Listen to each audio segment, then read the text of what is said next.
जो उपेंद्र कुशवाहा पवन सिंह से नाराज चल रहे थे, उसी उपेंद्र कुशवाहा से पवन सिंह मिले। 2024 लोकसभा का चुनाव सबको याद होगा और खास करके शाहाबाद में जो काराकाट सीट है, उस सीट के बारे में हर कोई जानता है। कोई भूला नहीं है कि काराकाट में हुआ क्या था। पवन सिंह निर्दलीय चुनाव काराकाट से लड़ गए थे।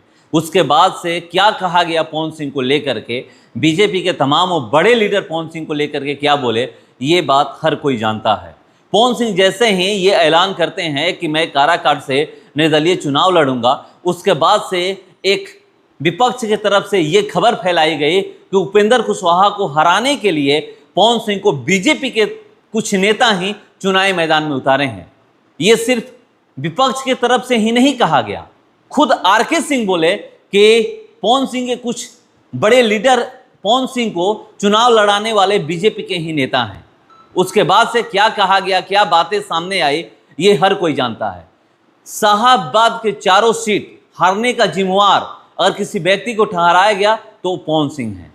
पवन सिंह को लेकर के तमाम तरह की बातें की गई कि पवन सिंह की वजह से हम शाहाबाद हार गए, पवन सिंह की वजह से शाहाबाद पे ही प्रभाव नहीं पड़ा, औरंगाबाद पे भी प्रभाव पड़ा। वहाँ भी कुशवाहा वोट बीजेपी को नहीं दिए, वहाँ भी किसी और को कुशवाहा वोट दे दिए, यानी जो महागठबंधन के लीडर थे उनको वोट दे दिए। मगर एक तस्वीर वायरल हो रही है और इस तस्वीर के वायरल होने से एनडीए में खुशी की लहर है, क्योंकि जो उपेंद्र कुशवाहा पवन सिंह से नाराज चल रहे थे, उसी उपेंद्र कुशवाहा से पवन सिंह मिले हैं।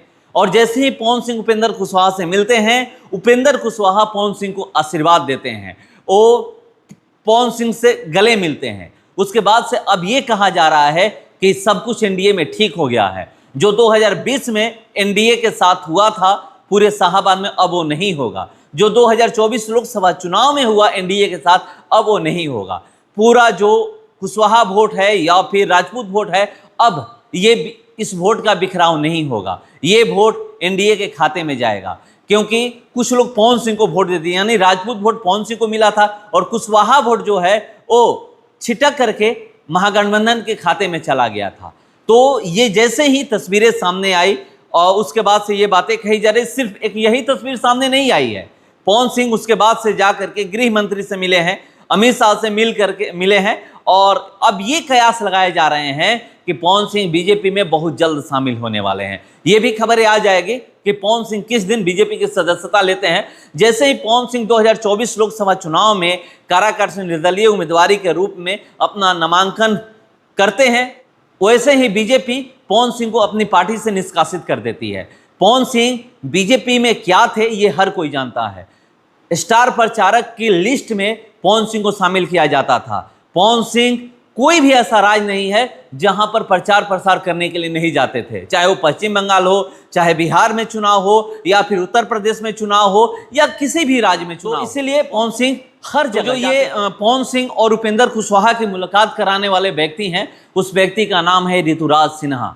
वही ऋतुराज सिन्हा है जिनको जिम्मेवारी दी गई है कि शाहाबाद में कैसे बेहतर किया जाए, क्योंकि आप भी जानते हैं कि 2020 का जब विधानसभा चुनाव हो रहा था तो शाहाबाद में एनडीए की स्थिति क्या थी। 2024 का जब लोकसभा चुनाव हुआ तो उस समय भी आपको पता है कि शाहाबाद में एनडीए की स्थिति क्या हुई, एनडीए का कैसे सुपड़ा साफ हुआ।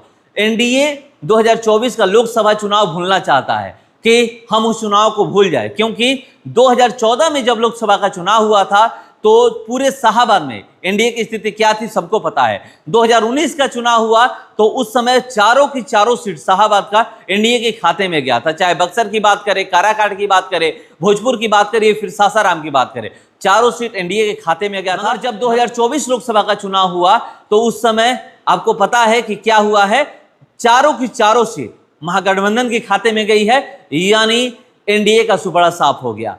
मगर अब ये कहा जा रहा है कि एक जिम्मेवारी दी गई है ऋतुराज सिन्हा को। अब वो जो जिम्मेवारी उनको दी गई है उस जिम्मेवारी को बड़ी अच्छे तरीके से निभा रहे हैं। जो बिखरे हुए थे उसको जोड़ने का प्रयास कर रहे हैं, समेटने का प्रयास कर रहे हैं। और अब पहला जो शुरुआत जो कर दिए हैं कि पवन सिंह और उपेंद्र कुशवाहा को मिला करके, कि जो एक काराकाट से एक संदेश गया हुआ था कि कुशवाहा जो नेता हैं उनको कमजोर करने का प्रयास किया बीजेपी द्वारा, ये अब एक जो संदेश गया था वो संदेश अब दूसरे तरीके से बीजेपी देने का प्रयास कर रही है, ऋतुराज सिन्हा देने का प्रयास कर रहे हैं कि ऐसा कुछ नहीं है, कुछ गलतफहमियां हो गई थी, अब हम लोग एक हैं, क्योंकि काराकाट से ही जो शुरुआत हुआ था एनडीए का, अब उसी काराकाट से एक बार फिर से एनडीए का जीत का फॉर्मूला ऋतुराज सिन्हा तलाशने का प्रयास कर रहे हैं। और ऋतुराज सिन्हा अपने तरफ से भरपूर प्रयास कर रहे हैं कि जो 2020 में स्थिति हुई है एनडीए की, 2024 में जो हुई है, 2025 का विधानसभा चुनाव में ना हो, यहां पर बेहतर रिजल्ट, शाहाबाद से बेहतर रिजल्ट दिया जाए। जो एक मजबूत स्तंभ माना जाता है महागठबंधन का शाहाबाद, उसको, उस किले को ध्वस्त किया जाए और 2019 में जो स्थिति थी एनडीए की, वही स्थिति 2025 में हो।